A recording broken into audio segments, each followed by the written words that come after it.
Yo, how's it going, everyone? Saintsfan here, and welcome to another GTA 5 video. Today, we're going to be talking about another pretty awesome DLC concept, although this time, this one's going to mainly revolve around guns, and I'm actually really curious to hear your guys' opinion on this topic. Now, I'm not sure about you guys, but I feel like the gun game in GTA 5 and GTA Online is kind of lacking. Like, personally, that's why I don't play death matches or even some of the adversary modes that have to deal with just killing other people, because I don't like the gun mechanics. I don't like the gunplay. And again, that's just my opinion. Some of you guys may love it. That's fine. And that's kind of why I wanted to make this video. I actually saw this really awesome concept idea, and that's where this all started from, which I will link in the description, from cool guy Edwine.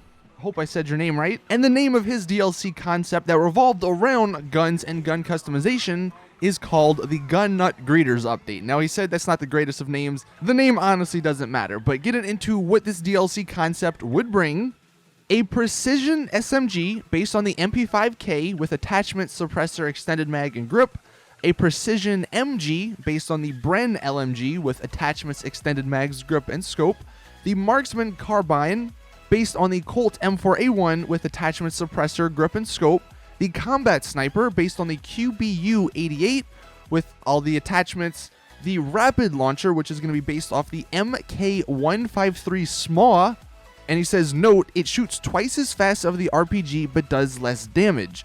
2 to 3 shots to blow up a car, 1 to 2 shots to aircraft will disable it depending on how strong the aircraft is. For example, the Cargo Bob would take 2 shots, the Crop Duster, for example, would take only 1. And then 3 shots total to blow up the entire aircraft. And then the other 2 weapons that he would add are the double barrel shotgun with no attachments, because you don't put attachments on a double barrel shotgun, and then the precision pistol based on the Glock 18 with all the regular attachments, plus a new attachment option called rapid fire, which would give you more damage per shot, but you would be less accurate, and you can turn that on or off. When it comes to weapons, some of these ideas I really like, but like the SMG, I feel like we already have enough of those. The MG, stuff like that, it wouldn't really matter that much, because honestly, in the game, most of the guns perform the same. Like, there's not that much difference between all the different types we have. Getting into like the story, I guess, that he made around this DLC. So Trevor calls you and wants you to meet him at his meth lab. When you get there, he sneaks up behind you and attempts to break your neck. He then cools off, saying he has a weird sense of humor and that he grew up with abusive parents. To make up for it, he introduces you to Jerry Kopowitz, who's the owner of the Gun Nuts. Trevor then tells you he just opened for business in Paleto Bay and that you should visit him. When you get time to visit his store, a cutscene plays where Jerry greets you and asks if Trevor sent you. Before you get to answer, he starts talking about his store and what he does. He even shares a bit of personal information, mentioning a fat Russian slob, Vlad, and an asshole Dominican guy, Luis Lopez. He later talks about how he has problems with setting up his store and how no one seems to be interested, in which he asks you if you can help him. Now Jerry will be added to your phone and you can request jobs from him. You do have to beat level 21 in this concept, and after that cutscene does end, you can explore his store or check out the DLC's biggest feature, gun customization. And that would work similarly to the emblem creator, where you can choose decals and place them wherever you want on any weapon you want. The more decals you put, the more expensive it'll cost you. Up to 100 decals can be placed, and each decal will cost $1,000 GTA money. Players can then share their created cambos and can be bought by other players. To make it fair for everyone and not a money grinding thing, you'll only get a 30% cut whenever someone purchases one of your camos.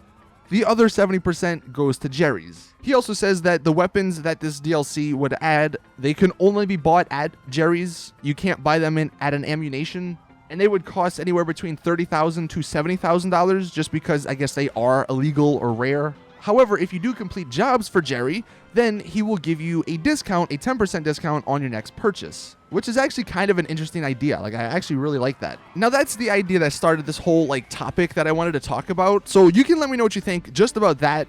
Personally, I would love it. The only thing, like the gun customization, I think we're never going to get that, only because we haven't gotten it for cars. Like, we have it for emblems, but not for cars and guns. And that would be so amazing, yet Rockstar has yet to do it. So I don't know if that's ever going to happen.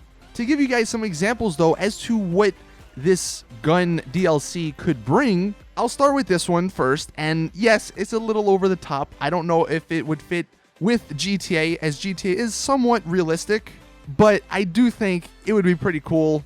And it's not like any of this stuff would be hurting the game. Like, if you wanted it, you can buy it. If you don't, you don't need to. But if they had some sort of glow or animated properties, 2 decals, or alien upgrades, I mean, there's already the UFOs in the game, so why not? That would be pretty awesome. Some examples from some mods that I've seen, and I don't know if these are too much or not, but just some ideas so you can get an idea of like what this would look like potentially. So I'll start with the crazier ones first. You can see this AK. It's got like a dragon skull or like some sort of face on it. It's called the Beast. That's what like the name of the mod is. But transforming your AK into something like that, yeah, it doesn't do anything to the performance of the gun. Like, the gun would probably still suck, but it looks awesome. And I mean, at the end of the day, that's kind of just what I want my GTA Online experience to be. Whether it's with cars or with guns or with clothes, I just want everything to look awesome and to be awesome. Here's another one. It's the Thompson from the same guy, and this one has the dragon around it. Now, getting into some like CSGO stuff, and again, this would probably never happen just because it is from CSGO, but you can get an idea if Rockstar were to do skins like this, or if the community were given the ability to make skins, they could do stuff like this with the Carbon AK and Op that you're seeing here, or this next one, the Asimov pistol. The pistol, by the way, that looks so good.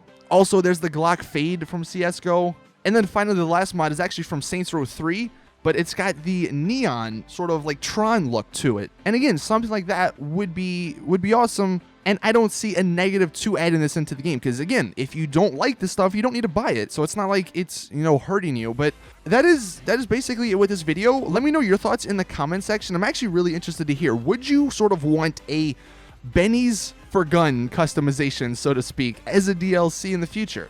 Or do you think all these ideas are absurd and that the guns are fine in the game and you don't want anything done to them? Let me know your thoughts in the comments. Drop a like if you did enjoy, and you know, hey, look, if you want to share this with Rockstar, again, maybe they'll see it and maybe they might think, hey, look, that's a good idea. We might add that in a future DLC. You never know. But see you guys in the next one. Drop a like, subscribe, all that stuff. And as always, it's your boy Saintsfan. I'm out. Peace.